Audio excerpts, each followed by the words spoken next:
Okay, folks, there are occasionally certain things that people will say that sound legit, but are actually pretty ignorant. And I'm going to harp on this particular one because I know it's something that I've said before. I know sometimes in the past that I have said something to this effect, and it goes something like this.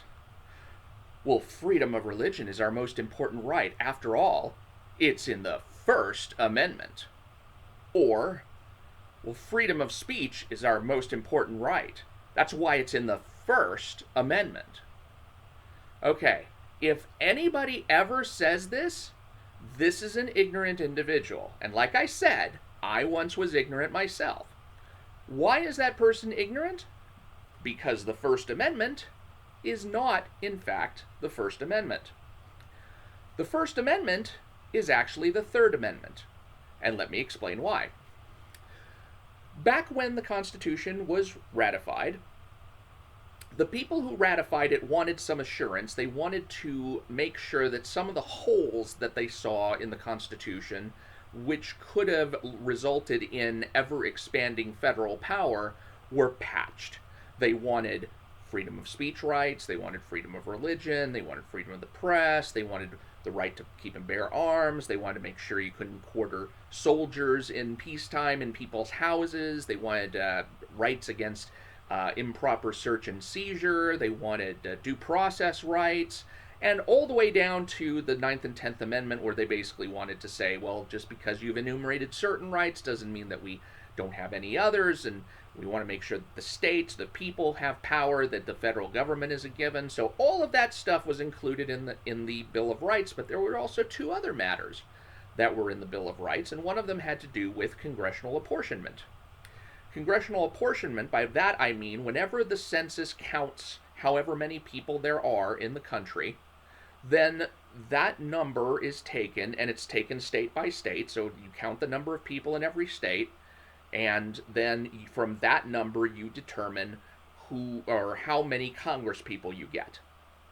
Well, it wasn't really clear how many people should be in Congress. It left it up to Congress to set the number.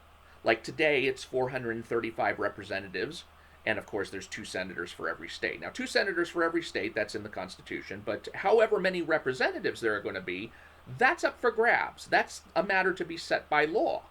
And current law has that set at 435, and it could wind up becoming more if Congress decided.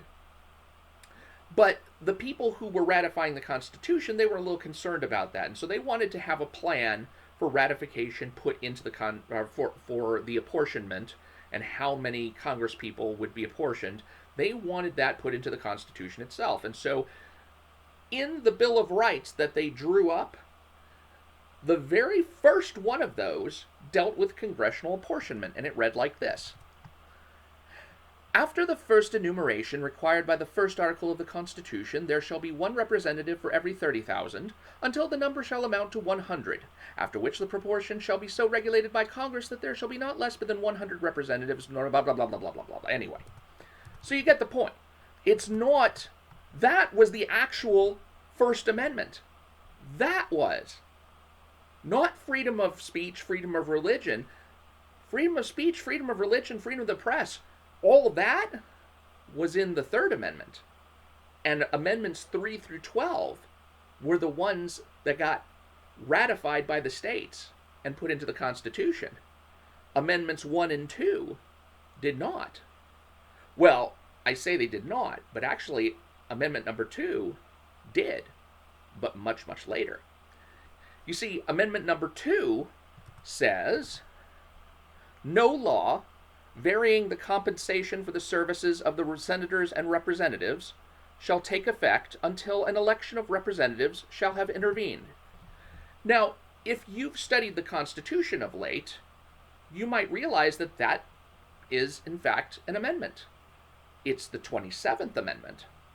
Because, although this amendment was passed by Congress back in 1792, it was not ratified by enough states until 1992. 200 years later. That Second Amendment in the Bill of Rights became the 27th Amendment. So what became the Second Amendment in the interim? Yeah, the right to keep and bear arms, which was enshrined in the original Bill of Rights, Fourth Amendment.